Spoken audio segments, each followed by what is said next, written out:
let's get right into it. So for 27 days, I was using AI as this cognitive mirror, just trying to force an answer to finally get some clarity on a really big decision. And then it happened. The mirror delivered. I got the answer I thought I wanted. But that feeling of relief, it lasted maybe 5 minutes. And then this immense crushing pressure just took over. It turns out getting the answer wasn't the end of the line at all. It was the start of a completely new and honestly much heavier problem. And this was it. This was the final number the AI mirror spit out, which we saw back in episode 27. After I went back and audited weeks of my own prompts, this ratio just stared back at me. 127 prompts for one path and only 31 for the other. I mean, it was this undeniable 4-to-1 signal of what my gut had already chosen. The debate was just over. The data had spoken. And that's exactly what it felt like, a receipt. It was like proof of a purchase my subconscious had already made while my conscious mind was still walking up and down the aisles. But right after that initial wave of, okay, great, it's settled, something else took over. I found myself immediately retreating, diving right back into more research, asking the AI for even more analysis. The very clarity I had worked so hard to find had become this massive weight I wasn't ready to carry. And this gets us to the absolute core of the problem.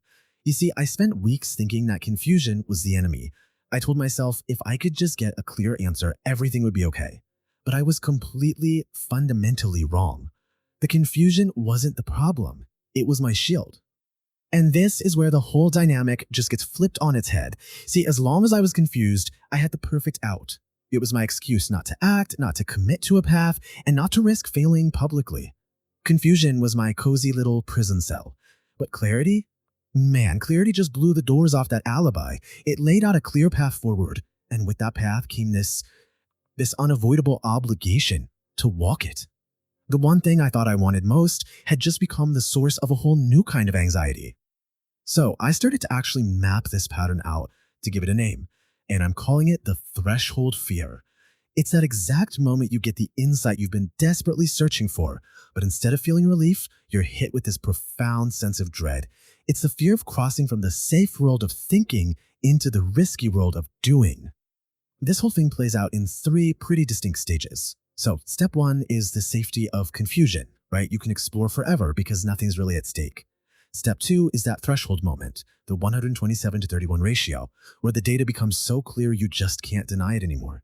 And that immediately throws you into step 3, the crushing burden of insight, because now you know what you have to do, which means you are now responsible for doing it. All the ambiguity that was protecting you, it's gone. You know, this isn't some new age problem. It's a classic existential trap. And this quote from Jean-Paul Sartre just nails it. He called it the burden of freedom. The second you see your choices clearly, you can no longer pretend you don't have them. You're responsible. So the real fear was never about a lack of clarity. It was a deep-seated fear of the commitment that clarity demanded. My continued research was just a very sophisticated way of running away. And the crazy thing is, this isn't just some philosophical idea I'm wrestling with. It turns out my personal experience is a well-documented psychological phenomenon. That pressure I was feeling, it's a recognized pattern, a kind of obligation engine that just fires up the second you achieve real insight. And the research from all over the place backs this up. In neuroscience, studies show that getting clarity literally shifts where anxiety lives in your brain. It moves from a fear of the unknown to the pressure of responsibility. Then you have behavioral economics, which tells us that the paralysis we feel before a decision often feels way safer than the obligation we feel after. And philosophy seals the deal. Once you recognize a duty, it exists, period, whether you're comfortable with it or not. So here's the bottom line. Continuing to research after you already have clarity is a conscious choice to prioritize your own comfort over a duty you've already acknowledged. Sartre had another name for this little game: bad faith. It's what happens when we lie to ourselves to escape our own freedom. And in this case, continuing to analyze and document the problem, which is kind of what I'm doing in this very series, can become a really clever way to avoid the responsibility of actually building the solution. You get to play the role of the philosopher who safely documents the world just to avoid the risk of being the builder who actually tries to change it. So how did all of this show up in my actual AI usage? Well, the prompt history doesn't lie. It provides the cold, hard data. the irrefutable evidence of this entire avoidance pattern in action. Just look at this timeline. For the first week, my prompts were all about genuine discovery. Then they shifted into documentation, which, still felt productive. But in that last week, I fell headfirst into this trap of infinite meta-analysis, literally using AI to analyze my own AI usage. And now, on day 28, the timeline just hits a brick wall.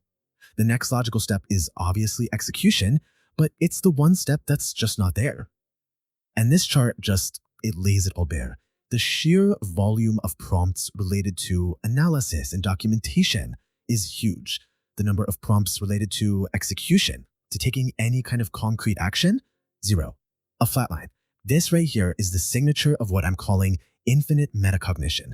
It's using the act of thinking about the problem as the main way to avoid solving it. And here is where it gets really dangerous. See, in the past, this kind of avoidance would have just exhausted me. Manually compiling research is hard, tedious work. But AI removes all of that friction. I generated a 47-page research document in 3 days. That ease allowed my avoidance to operate at a scale that just wasn't possible before. The very tool that was supposed to accelerate a decision was now enabling indefinite indecision. Which brings us right back to this number. That 4-to-1 ratio wasn't just a piece of data pointing me toward a decision. It was the decision. It was already made, already documented by my own behavior. Every single prompt I typed after seeing that number wasn't research. It was resistance. It was the cognitive dissonance of knowing the answer but flat out refusing to accept the obligation that came with it. And all of this has revealed the final real conflict. The choice was never actually about which project to build. It was about something much more fundamental. It was about which identity I was going to choose to inhabit. At the end of the day, it really just comes down to these two rules. You've got the philosopher who lives in the safety of still figuring it out, where just doing more analysis feels like progress. And then you have the builder who accepts the real risk of being publicly wrong, and for them, only action counts as progress. The philosopher documents, the builder changes. The philosopher avoids commitment, the builder accepts obligation. And for 27 days, my behavior was clearly that of a builder, but the story I was telling myself was that of a philosopher. And that is the real cost here.